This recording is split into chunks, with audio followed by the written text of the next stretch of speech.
Hey folks, Jeremiah here trapping today, and today I'm going to show you how I'm going to rot down some meat for use in trapping lure.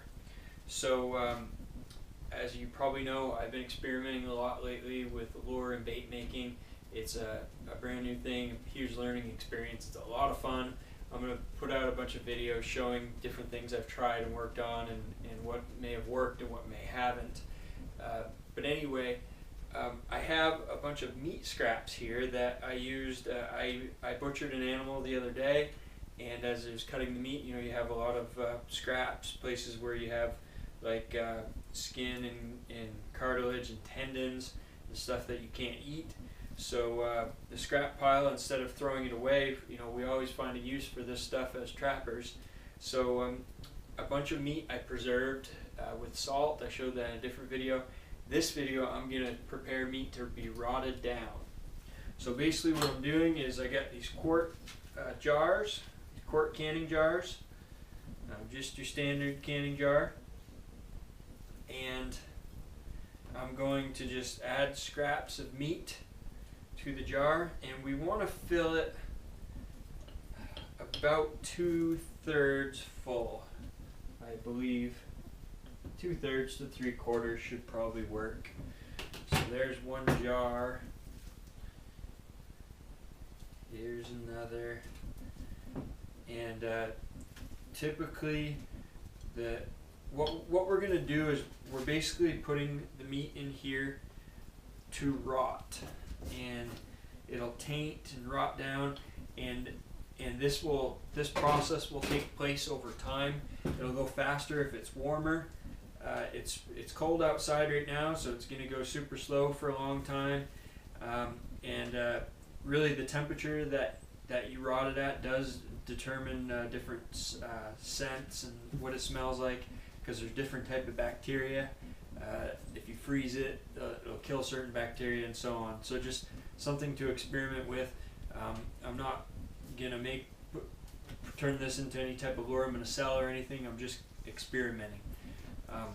So basically the whole idea here, I'll get a little bit more, is to get this in a certain state of smelliness so that it has an attraction to a certain animal in a particular situation.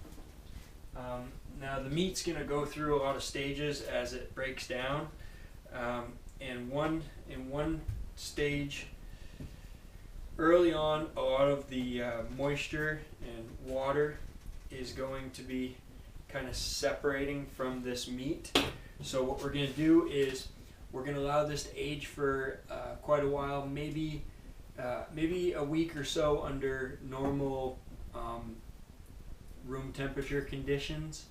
It'll take longer in the cold, but then we're going to pull this meat out, and we're going to kind of lay it out and let it sort of dry and drain off the water as it's separated, and then we're going to put it back in the jar.